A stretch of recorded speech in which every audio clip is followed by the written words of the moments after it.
When the morning light slipped through the kitchen window, I knew today wouldn't be a peaceful morning. The coffee machine sputtered behind me, filling the air with the sharp scent of burnt grounds. I wrapped my hands around my mug, trying to steady the tremor in my fingers, hoping Mark wouldn't notice. But I knew he would. I'm Emily, and this is a true Reddit revenge story you won't forget. Mark stood across the kitchen, arms folded, leaning against the counter like a judge waiting to pass sentence. He was still in his gray sweatpants, hair a mess, but his eyes were sharp, scanning me like he could see every doubt I tried to hide. "Samantha called again last night," he said, voice cold, almost casual. My stomach tightened.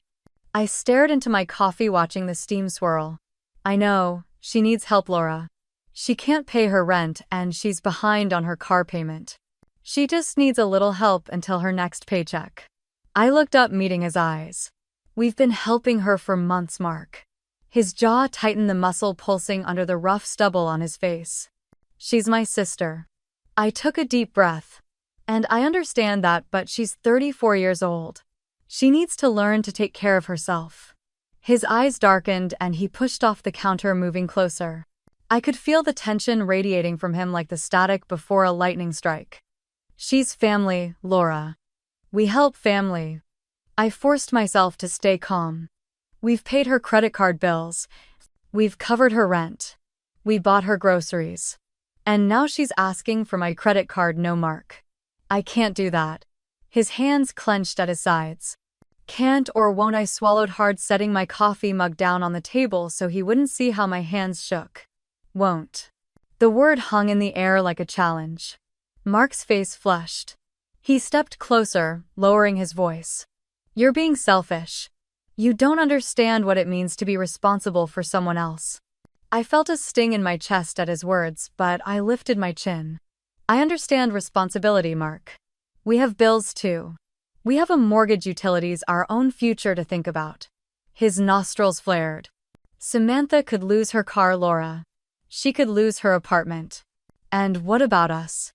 My voice cracked, but I didn't look away. "What happens when we can't pay our own bills because we keep bailing her out?" Mark stepped back, pacing, running a hand through his hair in frustration. The floor creaked under his weight, a harsh sound in the quiet morning. I watched him, my heart pounding, waiting for the explosion I felt coming. He turned, eyes blazing. "You're really going to let my sister end up on the street because you're too stubborn to help?" I stood up, crossing my arms to keep them from trembling. "She's not going to end up on the street, Mark. She needs to learn to manage her own life." His laughter was sharp, humorless. "You think you know everything, don't you?" I shook my head slowly. "Number. But I know we can't keep living like this." For a moment, I thought I saw something shift in his eyes, a softness, a crack in the anger. But it vanished as quickly as it came, replaced by something darker, something that made the hair on the back of my neck stand up. Mark's eyes dropped to the coffee mug sitting on the counter next to him. His hand moved toward it, fingers wrapping around the handle, knuckles white. I didn't move. Mark lifted his gaze, and for a brief moment, our eyes locked.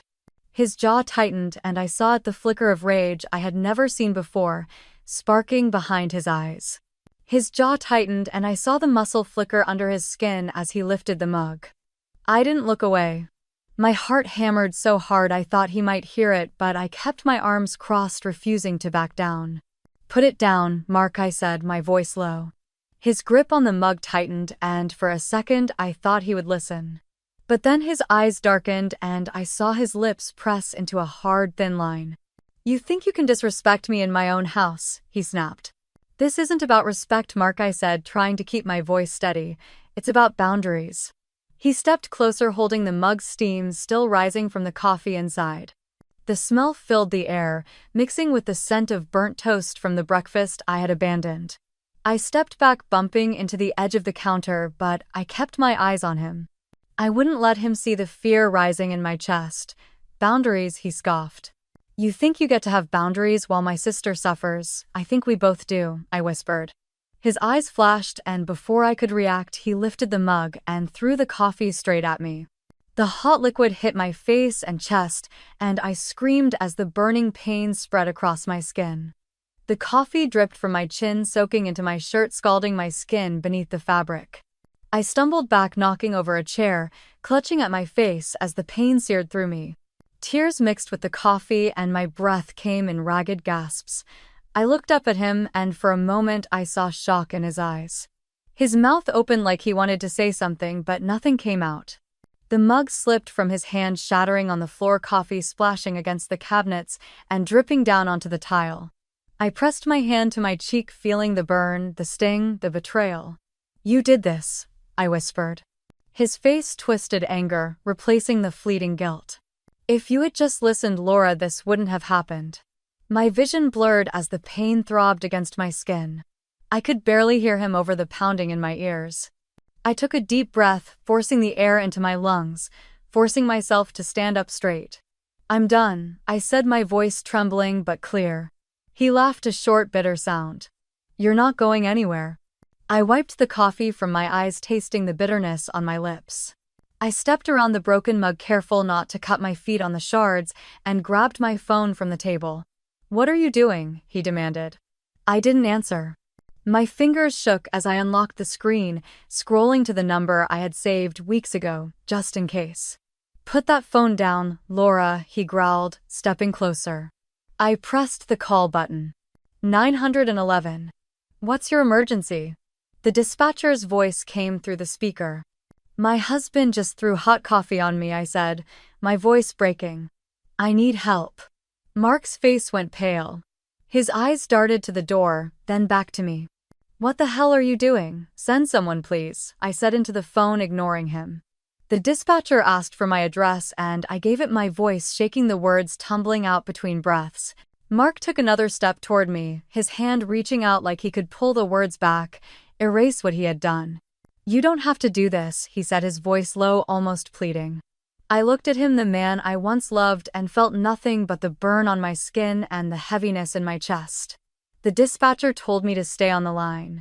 I could already hear the faint sound of sirens in the distance growing closer. "You did this, Mark," I said, my voice barely above a whisper. He shook his head, his hands dropping to his sides, and for the first time I saw fear in his eyes. The sirens grew louder, echoing through the quiet neighborhood, and I took a step back, clutching the phone like a lifeline. "If you were me, what would you have done? Have you ever been in a situation like this? Share in the comments. Don't forget to like and subscribe for more stories like this." As the red and blue lights flashed through the kitchen window, Mark turned toward the door, his shoulders tense, ready to run. And in that moment, I knew everything was about to change forever. I didn't have time to move before the hot coffee splashed across my face. The burn was instant, sharp and biting, making me suck in a breath that caught in my throat. The liquid ran down my neck, soaking into my shirt, sticking the fabric to my skin. My eyes stung and tears mixed with the coffee dripping onto the floor. The mug hit the ground, shattering pieces, skittering across the tile, echoing in the silence that followed. For a moment, I couldn't move. My hands hovered in the air before pressing against my cheek, feeling the heat radiate through my skin. My breath came in short, panicked gasps, and my heart pounded so loudly it drowned out everything else. Mark stood there, his hands still outstretched, eyes wide, like he couldn't believe what he had just done. "You shouldn't have pushed me, Laura," he said, his voice shaking, trying to sound calm. I stepped back, feeling the coffee seep into my jeans, the heat burning against my skin, but all I could focus on was the look in his eyes. The anger wasn't gone. It was still there, simmering under the shock. I turned and ran, nearly slipping on the coffee pooling on the floor, pushing past the chair that had fallen sideways. I stumbled down the hallway, my feet barely feeling the ground beneath me as I made it to the bathroom, slamming the door shut behind me. I pressed the lock with shaking fingers, leaning against the door as tears fell, mixing with the coffee still dripping from my hair. In the mirror, I saw myself. My hair was plastered to my forehead, coffee streaking down my face, eyes red and swollen, skin flushed and starting to blister on my cheek. I touched the burn, hissing at the pain, pulling my hand back quickly. The woman in the mirror looked like a stranger, broken, scared, and alone. What am I doing with my life? Mark's footsteps pounded down the hallway, stopping outside the bathroom door. He rattled the handle, pounding once with his fist. "Open the door, Laura," he shouted. "Don't act like this is my fault." I backed away, pressing against the sink, trying to steady my breathing, but the fear rose in my chest like a wave threatening to drown me. Laura, open this door right now, Mark demanded, slamming his hand against it again, making it rattle in its frame. I shook my head even though he couldn't see me. My hands moved to the countertop, gripping the edge so tightly my knuckles turned white. Open the door and we'll talk about this, he yelled, but his voice wasn't calm anymore. It was sharp, angry, a sound I had heard too many times before. I looked down at the sink, coffee dripping onto the porcelain, mixing with my tears. The pain pulsed against my cheek, reminding me of what he had done, what he was capable of. I glanced at my phone on the counter, the screen lighting up with a message from Julie, but I ignored it. My hand hovered over it, shaking as Mark hit the door again. Laura, don't make me break this door down, he growled. My fingers closed around the phone, pressing the emergency call button, my thumb hovering over the screen. My breath caught, fear freezing me in place. Then I heard Mark slam his hand against the door again, harder this time, the sound echoing in the small bathroom. I pressed the call button. 911. What is your emergency? A calm voice answered. I took a breath, my voice trembling as I spoke. My husband threw hot coffee on me. I'm burned. I need help. The dispatcher's calm voice guided me through the chaos. Can you tell me your address? She asked. I gave it to her, the words shaking as they left my lips. I could hear Mark pacing outside the door, his heavy steps moving back and forth across the hallway. Is he still there with you? The dispatcher asked. Yes, I whispered, pressing a hand to my burning cheek. Help is on the way, Laura. Stay on the line with me. I nodded even though she couldn't see me. My eyes flickered to the mirror again, seeing the redness on my skin, the pain twisting with fear in my eyes. Mark pounded on the door harder this time, the frame rattling. Who are you talking to in there? He shouted. I didn't answer. I pressed my back against the wall, sliding down to the floor, my knees pulled up to my chest. The cold tiles felt sharp against my skin, but it was nothing compared to the burn on my face. Laura, open this door, Mark yelled again, anger rising in his voice. I heard the dispatcher's voice in my ear, calm and steady. Stay where you are. Officers are close. I closed my eyes, focusing on her words, letting them anchor me in that small space. Every sound seemed louder, the dripping of water from the sink, my breath, the pounding of Mark's fist. Then everything went quiet. I opened my eyes, listening, the silence louder than the shouting had been. Laura, Mark's voice came softer now, a fake calm that made my skin crawl. Come on, let's just talk about this. I stayed silent, clutching the phone tighter, pressing it against my ear like it could protect me. Laura, don't do this to us, he pleaded. I closed my eyes again, letting the tears fall. Us. There was no us anymore. Outside, I heard the faint sound of sirens in the distance, growing louder, cutting through the quiet like a promise. Laura, what's that? Mark asked, his voice shifting, panic rising. I didn't answer. I stayed pressed against the wall, listening as the sirens came closer, the dispatcher's voice reminding me to stay where I was. Then I heard it, the screech of tires outside, the crackle of radios, the heavy footsteps on the porch.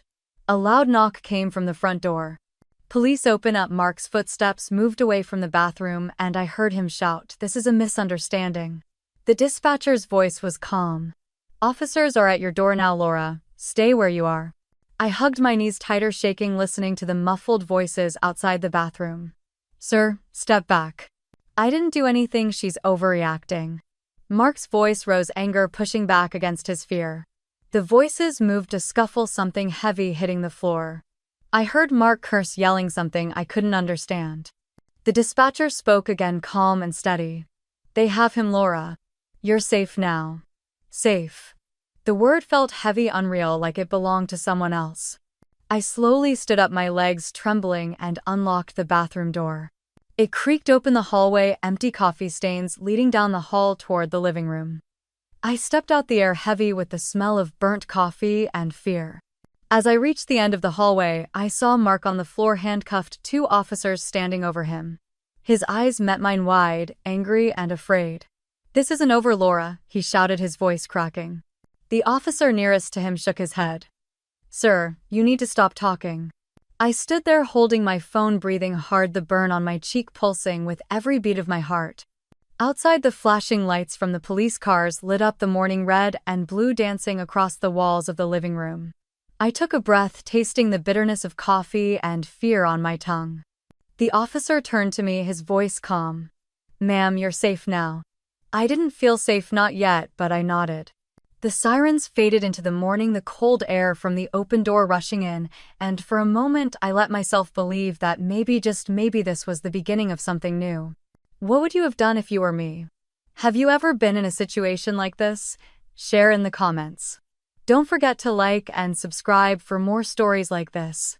As Mark was lifted from the floor and led out of the house, his eyes locked on mine one last time, and I saw it. Fear. The fear that this time I wasn't going to take him back. The fear that I was finally done. The fear that he had lost control. And as the door closed behind him, the lights still flashing, I heard the sound that would change everything. The police sirens faded, leaving the house in silence. And I stood there alone with the sound of my breath and the knowledge that nothing would ever be the same again. When the police stepped into the house, I saw Mark step back, fear flashing across his face for the first time. The two officers, both in dark uniforms, scanned the room quickly. Their eyes landed on the broken mug pieces scattered across the kitchen floor, the dark stains of coffee seeping into the cracks of the tiles. I stood by the hallway, one hand clutching my phone, the other pressed gently against the burn on my cheek. The pain pulsed in steady waves, but I forced myself to stand tall. "Ma'am, are you okay?" one of the officers asked, his voice calm but firm. I opened my mouth, but nothing came out at first. My eyes darted to Mark, who stood frozen, his hands lifted slightly like he was ready to argue. "She's overreacting," Mark said quickly, his voice high and shaky. "It was an accident." The officer raised a hand, stopping him. "Sir, we'll speak with you in a moment." The officer turned back to me, his eyes kind but serious. "Can you tell us what happened, ma'am?" I swallowed hard, my throat dry, the words heavy on my tongue. I glanced at Mark, who shook his head slowly, silently warning me to stay quiet. I looked back at the officer, feeling the weight of years pressing on my chest.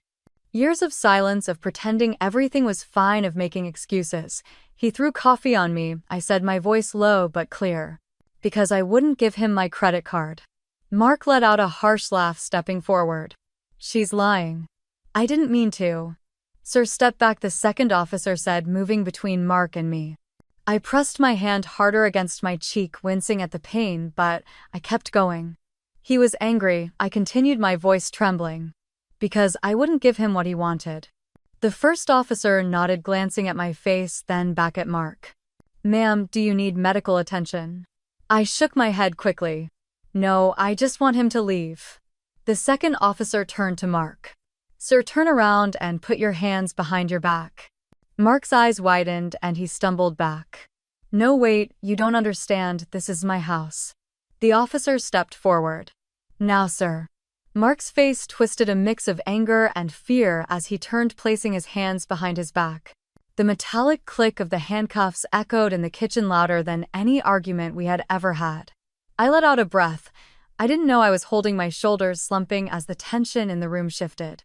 My eyes followed Mark as the officers led him toward the door. "Laura, please," he pleaded, twisting to look at me, his eyes desperate. "Don't do this. We can fix this." I didn't say a word. I pressed my hand to the burn on my cheek, feeling the heat, the pain, the reality of what had just happened. As the officers opened the front door, the cold morning air rushed in, and I saw neighbors standing on their porches watching as Mark was led out in handcuffs. His eyes met mine one last time, and I saw it there clear as day. He was scared. I felt fear in that moment too, a deep shaking fear of what I had just done, of what would come next. But beneath that fear there was something else, something I hadn't felt in a long time. Relief. I stood there watching as Mark was guided down the steps, his head turning, searching for something to hold onto. The neighbors stared, their eyes wide, whispering to each other from behind half-closed doors. I saw Mrs. Peterson across the street, clutching her robe tighter around her, shaking her head slowly. I hugged my arms around myself, feeling the cold air hit the wet patches on my shirt, the sting on my cheek reminding me that this was real. An officer stayed with me, a younger woman with dark hair pulled back tight, her eyes kind but firm. "Ma'am, can we sit down for a moment?" she asked.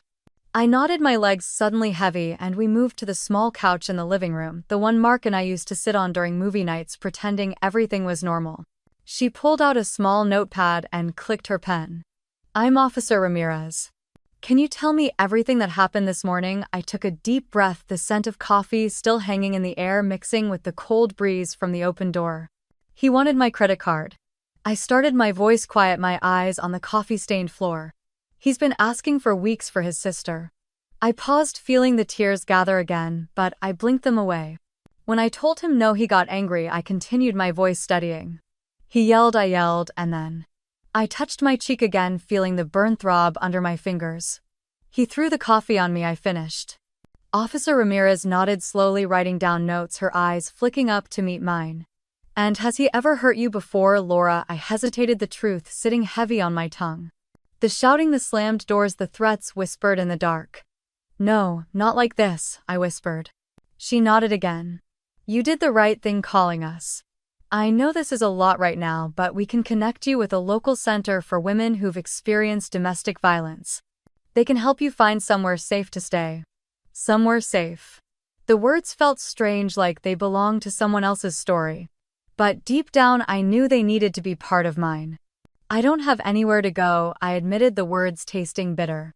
Officer Ramirez offered a small smile. You're not alone in this, Laura. There's help. She handed me a card with the number of a local shelter in Portland, a place I'd never thought I would need. Thank you, I said, softly clutching the card like it was the last solid thing I had. The officers finished taking photos of the broken mug, the coffee splatters, and the redness on my face. The camera shutter clicked, each sound pulling me further away from the life I thought I was living. They asked if I wanted medical attention again, but I shook my head, too tired to move, too tired to feel. After they left, the house felt empty, too quiet, like the walls themselves were holding their breath. I walked through the kitchen, stepping carefully around the shards of ceramic, picking up the pieces of the mug Mark had thrown. I placed them in a small trash bag, each piece heavier than it should have been.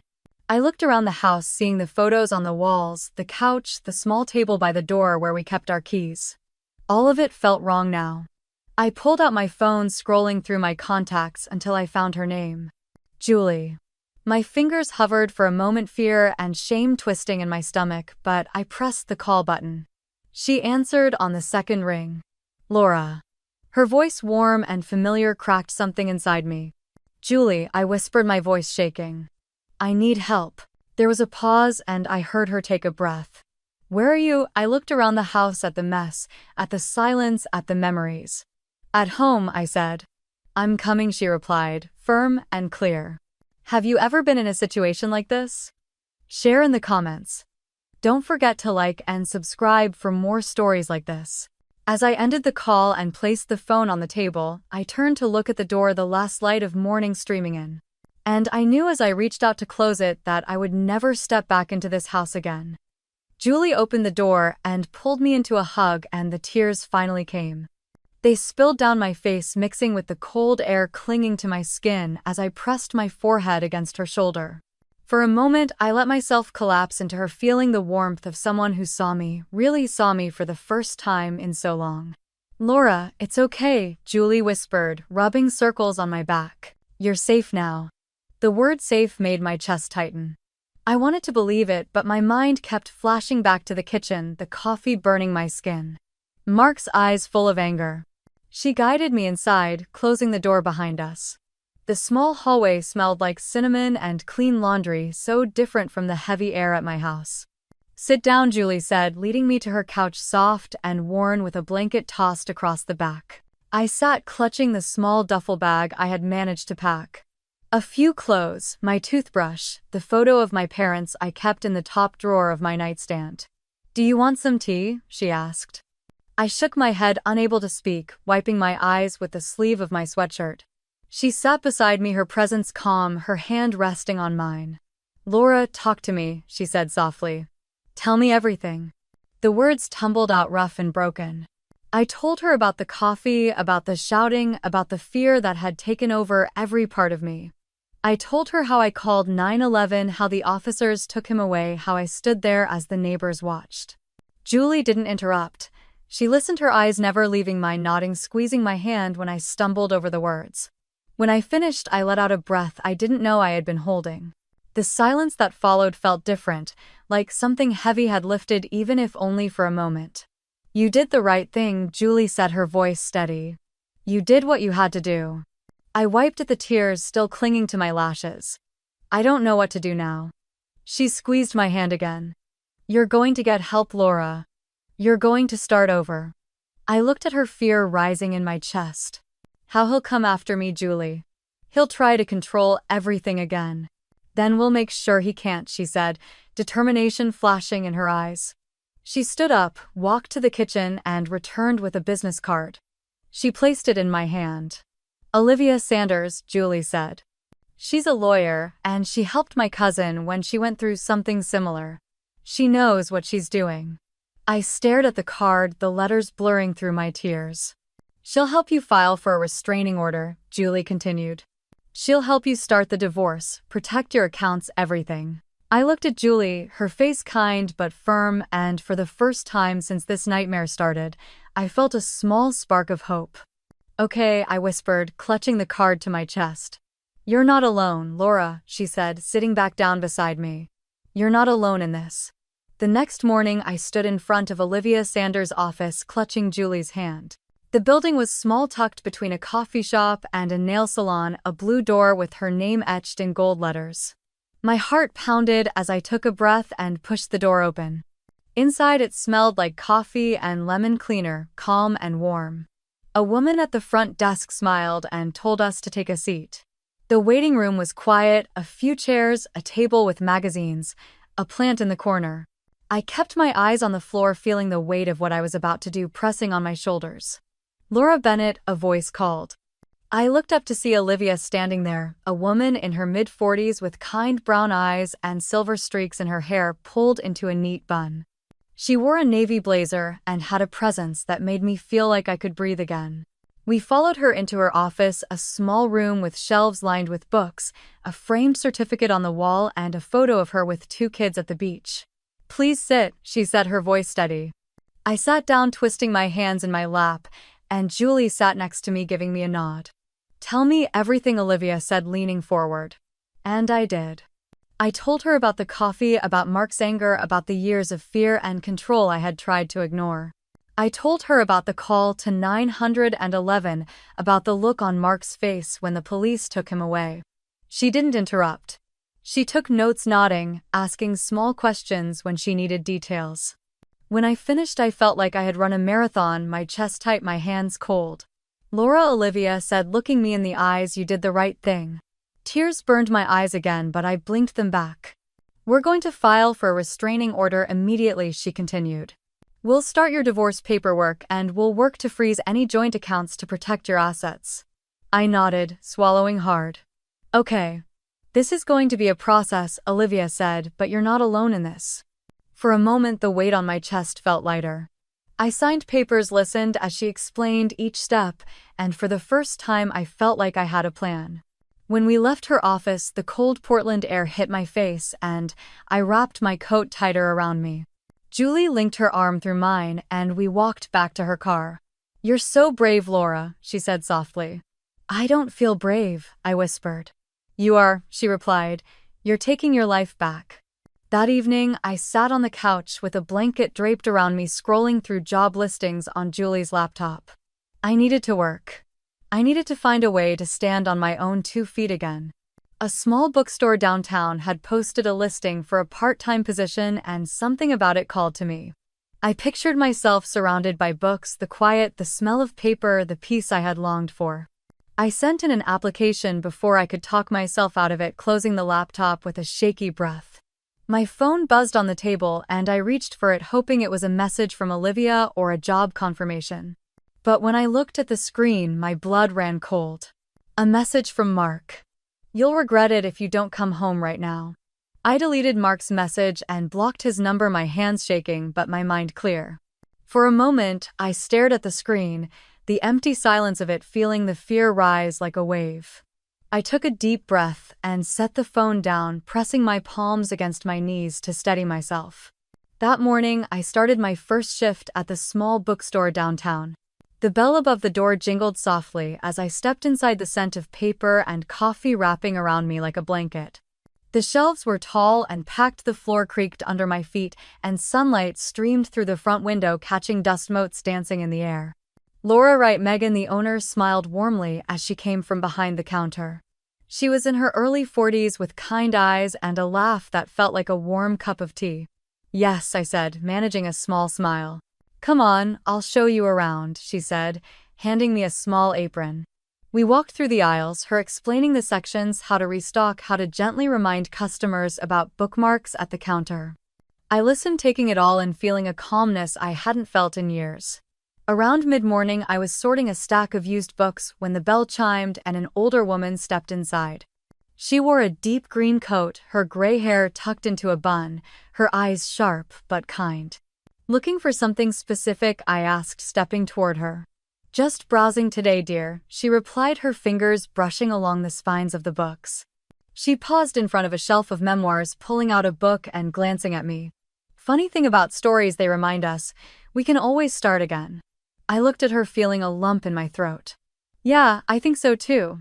She studied me for a moment, then nodded. I left a man once years ago. Took me a while to remember who I was, but it was worth it. Tears pricked at the corners of my eyes and I blinked them away quickly, offering a small smile. Thank you for sharing that. She patted my arm gently.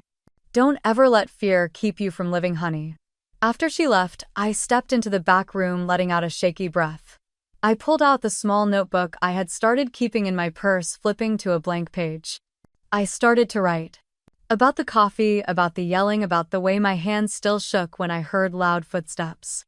About the bookstore, the smell of paper, the sound of the bell on the door. I wrote until my hand cramped, the words pouring out like they had been waiting for years. When I finished, I felt lighter. Later that afternoon, my phone buzzed and my heart stopped for a moment before I saw Olivia's name on the screen. Laura, she said, her voice warm. The court approved your restraining order. Mark is officially not allowed to contact you or come near you. I closed my eyes, pressing my hand to my chest, feeling the weight ease just a little. Thank you, Olivia. You did this, Laura, she said. You're taking your life back. I ended the call, staring at the phone, letting the words settle over me. You're taking your life back. After Olivia's call, I stepped outside the shop for a moment, letting the cold Portland air clear my head. The street was quiet, a few cars passing, the light catching on wet pavement. I closed my eyes and took a breath, feeling a small piece of fear lift from my shoulders. When I stepped back inside, Megan gave me a questioning look from the counter. I managed a small smile and she nodded, saying nothing, giving me the space I didn't know I needed. I went back to restocking, letting the feel of books in my hands soothe the tightness in my chest. Each title felt like a promise, a reminder that new stories were possible. Near closing, the bell above the door jingled again. I looked up to see a young woman, maybe in her 20s, holding the hand of a small boy clutching a worn teddy bear. Can I help you find something? I asked, stepping toward them. She gave me a tired smile. Just something to help him sleep at night. I led them to the children's section, kneeling to show the little boy a book with a soft blue cover and stars across the front. His eyes lit up and he hugged it to his chest. Thank you, the woman said softly, her voice cracking. It's been hard. I met her eyes and nodded. I understand. After they left, I wiped down the counter, the scent of lemon cleaner rising in the warm shop air. I pulled out my notebook again, writing about the small boy and his teddy bear, about the way the woman's eyes looked when she saw him smile. I wrote about how healing can look like holding a book, about how small moments matter. Just as I was locking the front door, my phone buzzed. A message flashed across the screen from an unknown number. It was Sandra. I stared at it, the words blurry, my heart picking up speed. You ruined everything. You tore this family apart. How could you do this to us? I stared at the message, the anger behind the words, the blame. For a moment, guilt twisted in my stomach, the old fear whispering that maybe it was my fault. But I took a breath, pressing delete, blocking the number just like I had with Mark. No more. I would not let them pull me back into that darkness. I locked the door and stepped outside, pulling my coat tighter around me, the sky a soft gray as the streetlights flickered on. I started to walk toward the bus stop, the cold air biting at my cheeks, but each step felt like mine. As I passed the front window of the shop, I glanced back, seeing the warm light inside the shelves lined with stories waiting for someone to find them. Then I saw him. Mark. Standing across the street in the shadows near the corner, his eyes locked on me, red with anger, his hands curled into fists at his sides. Have you ever been in a situation like this? Share in the comments. Don't forget to like and subscribe for more stories like this. I froze, my breath catching in my throat, the cold no longer touching me as fear rushed through my veins. He took a step forward, and I knew nothing would ever be the same again. I stood still, my hand gripping the edge of the counter as Mark took slow steps toward me. His eyes were locked on mine, dark and furious, his jaw tight as he stepped through the door, letting it slam shut behind him. The small bell above the door jingled, the soft sound at odds with the heavy air that fell over the shop. "Laura," he said, his voice low, too calm, making the hairs on my arms stand up. I didn't move. My heart pounded in my chest, each beat loud in my ears. I glanced toward Megan, who stood near the register, her eyes wide, her hand reaching slowly for the phone. "You need to leave, Mark," I said, keeping my voice steady even though I could feel it shaking under the surface. He let out a laugh, sharp and humorless, stepping closer. "You think you can keep me away? You think a piece of paper is going to stop me?" His eyes darted around the shop, taking in the customers frozen in the aisles, the books stacked on the tables, the quiet that seemed to press in around us. "Mark, you're not supposed to be here," I said again, taking a step back. "You need to come home, Laura," he snapped, slamming his hand down on the counter so hard that a stack of bookmarks fell to the floor. "Enough of this nonsense. You're my wife." My hands tightened on the edge of the counter, my knuckles white. "I'm not going anywhere with you." His face twisted, anger flashing across it, and he slammed his hand down again, harder this time, making the counter rattle. "You're going to ruin everything," he shouted. Megan's voice came from behind me, calm but firm. "Sir, you need to leave or I'm calling the police." Mark's eyes shot to her, and for a moment I saw the fear flash across his face before it disappeared under the rage. "You stay out of this," he shouted, pointing at her. I felt the fear crawling up my spine, but I stood my ground. "Leave, Mark." His eyes snapped back to me, narrowing, and he took another step closer, his hands curling into fists at his sides. "Laura," he hissed, "you're going to regret this." The door behind Mark opened, letting in a gust of cold air, but he didn't move. Megan's hand was steady on the phone, her eyes locked on his as she spoke clearly. "The police are on their way." Mark's head snapped toward her, his face flushing red, a vein pulsing at his temple. "You think you're protecting her, you have no idea what she's done." I took a breath, feeling my hands tremble as I pulled them away from the counter, straightening my back. "Mark, this is your last chance. Leave now." He laughed again, but it was empty, his eyes darting toward the windows where people outside had stopped watching, their faces pressed against the glass. "You think you're so strong now," he sneered, stepping closer until I could smell the coffee on his breath. "You think you can live without me." I felt the fear, the old fear that used to keep me quiet, that used to keep me in place. But I also felt the burn on my cheek, the shaking hands, the memory of police lights flashing across my living room walls. I said, my voice quiet but firm. "And I will." The bell above the door jingled again, and 2 police officers stepped inside, their hands resting near their belts. "Sir, step away from her," one of them said, his voice calm but leaving no room for argument. Mark turned to them, his hands raised, palms out. "This is my wife. She's confused. We just need to talk." The officer shook his head. "Sir, you are violating a restraining order. Step back now." For a second I saw the panic in Mark's eyes, the realization hitting him that this time it wasn't just between us. This time the law was here and the world was watching. "I just want to talk to her," he shouted, his voice cracking as he slammed his hand on the counter again. "Step back," the officer repeated. Mark's eyes met mine, and I saw the last thread of control slipping from him, the fear underneath the anger. The officers moved forward, taking his arms, turning him, pressing his hands behind his back, as the metallic click of handcuffs echoed through the shop. "Laura, please," he shouted, twisting to look at me as they guided him toward the door. "Please don't do this." I didn't move. I didn't speak. I just watched as they took him out of the shop, the bell jingling softly behind them.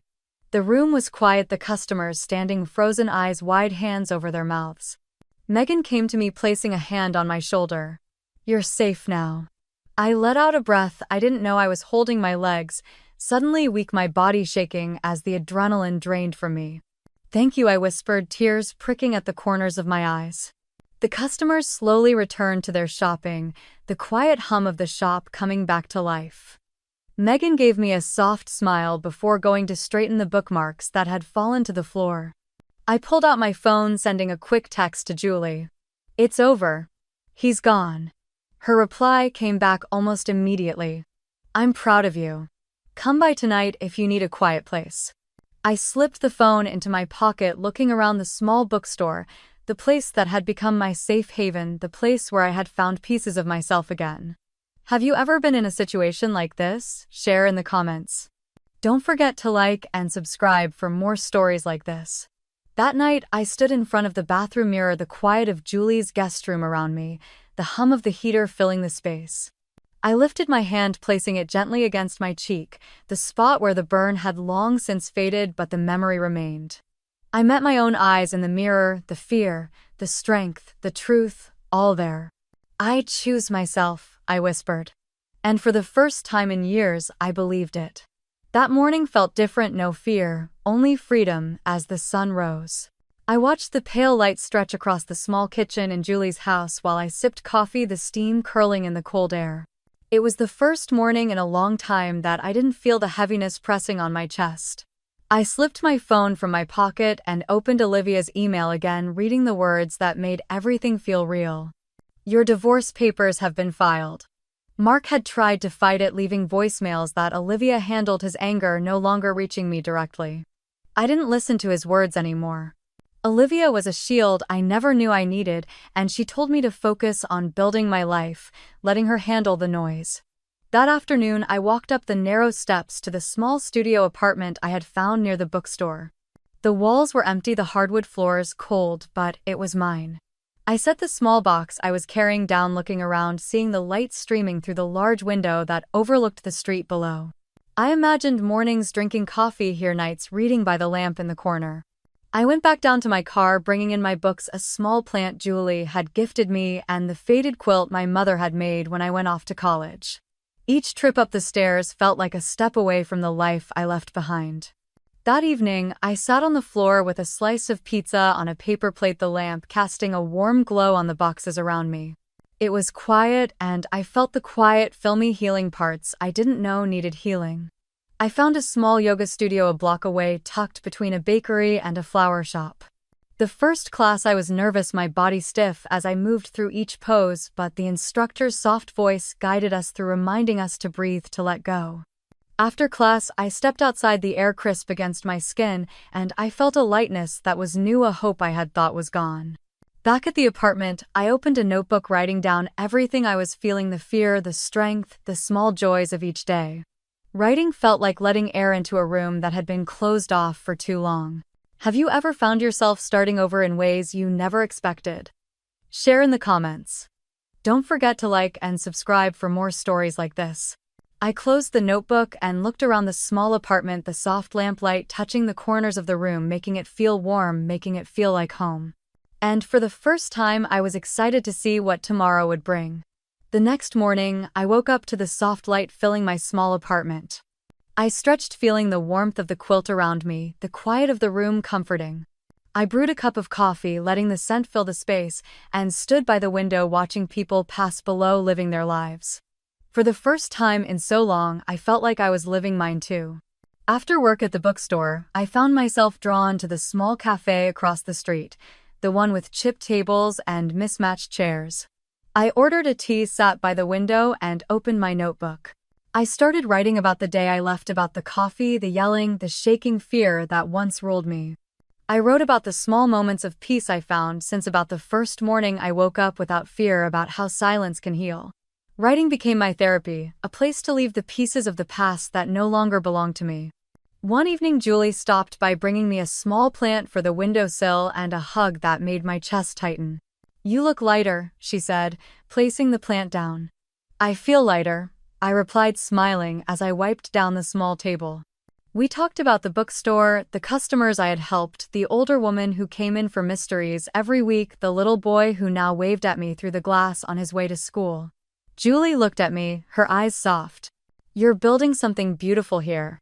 "I hope so," I whispered. Later that week during my yoga class, as I lay on my mat in the soft glow of the studio lights, the instructor's voice guided us to focus on one word: strength. The word settled in my chest warm and steady as I breathed deeply, letting the tension in my shoulders fade. After class, I stayed behind, rolling up my mat slowly, watching the others leave, their faces calm, their movements soft. The instructor, a woman with kind eyes and a quiet presence, approached me. "You're doing well, Laura." "Thank you," I said, my voice small but certain. "It's not easy to start over," she said, touching my shoulder lightly. "But you're here, that's enough." I nodded, tears gathering, but not falling. That night, I went home and opened a blank page on my laptop, starting a blog. I titled it Finding Light, and I wrote my first post about leaving, about fear, about the quiet victories of each day. When I hit publish, my hands trembled, but it was a good kind of trembling, the kind that comes with choosing yourself. Have you ever had to rebuild your life from the ground up? Share your story in the comments. Don't forget to like and subscribe for more stories like this. A week later, I found myself sitting in a small therapy room, the soft hum of a heater in the background, a warm mug in my hands. My therapist, a calm woman named Karen, listened as I spoke, letting the words spill out, not rushing me, not judging. And it was there in that quiet room, as I looked at the reflection of myself in the window, that I realized something. "I'm not a victim anymore," I whispered. Karen smiled, gently nodding. "No, Laura. You're a survivor." And for the first time, I believed it. I opened my laptop, and the blank page didn't scare me anymore. It felt like hope. The cursor blinked, waiting, but for once I wasn't afraid of what would come out. I took a deep breath, letting the morning light from my window wash over me as I placed my fingers on the keys. It had been 3 weeks since Olivia called to tell me the divorce was finalized. I kept a part of our savings, my name on my own account, no longer tied to Mark or his choices. It was done. Mark was sentenced to probation, required to take anger management classes, and barred from contacting me again. The restraining order was now permanent. Sandra never reached out again after that last message I ignored. It was like they all vanished, leaving a quiet in my life I didn't know I needed. I started working longer shifts at the bookstore, taking in the peaceful rhythm of shelving books and helping customers find stories to take home. Every paycheck felt like a small victory, a reminder that I could stand on my own 2 feet. In the evenings, I would sit with my laptop, opening my blog, reading the comments that came in from women across the country. They shared stories of fear, of hope, of leaving. Some thanked me for giving them courage, others just needed to be heard, to know they weren't alone. Each message felt like a hand reaching out, connecting to the piece of me that once thought no one could ever understand. "Thank you for sharing your story," one message read. "I finally told my sister what's happening and she's helping me leave." Another said, "Your words gave me the push I needed. I'm moving out tomorrow." I would read them, tears sometimes blurring my eyes, a quiet gratitude filling my chest. I wasn't alone, and neither were they. One evening, as I closed my laptop, I looked around my small apartment, seeing the books stacked neatly, the plant Julie gave me thriving by the window, the quiet peace of my own space. I whispered to myself, I made it. And I knew deep in my bones that this was only the beginning. The idea for a book came to me one evening as I sipped tea by the window. I had just finished replying to a message from a woman in Texas who told me she left her husband after reading my blog. Her courage lit something in me, reminding me why I started writing in the first place. I opened a new document and typed the title at the top. The Awakening. The words felt right, like a promise to myself and every woman who had ever felt trapped and afraid. I started outlining chapters, moments from my life. I was ready to share pieces of pain and pieces of hope woven together. The morning Mark threw coffee at my face. The first night I slept in Julie's guest room. The day I stood in court signing papers that freed me. The sunrise in my small apartment reminded me I was still here, still standing. Each chapter was a step toward reclaiming my story, not as a victim, but as a survivor. At the bookstore, Megan noticed the change in me. One morning, as we unpacked a box of new arrivals, she glanced at me with a smile. You seem lighter, Laura, she said, handing me a stack of fiction to shelve. I feel lighter, I replied, tucking a loose strand of hair behind my ear. She paused, looking at me with kind eyes. Whatever you're doing, keep doing it. That afternoon during my break, I sat in the backroom, notebook open, writing ideas for my book. I didn't rush. I let the words come as they wanted, letting my heart guide the story. Sometimes tears would slip down my cheek, but they weren't tears of fear anymore. They were tears of release, of gratitude for the chance to start over. One morning I woke up early, the light spilling into my apartment as birds sang outside. I made coffee, wrapping my hands around the warm mug, standing by the window as I watched the world wake up. I thought of all the mornings I used to wake in fear, the weight of Mark's anger pressing down on me, the silence that felt like suffocation. And now there was only peace. Have you ever felt the freedom of a new beginning? Share your story in the comments. Don't forget to like and subscribe for more stories like this. I took a sip of coffee, the warmth spreading through me, and smiled. I was free. And for the first time, I was ready to live, not just survive. What would you do if you were me? Maybe it's time you'd choose yourself too.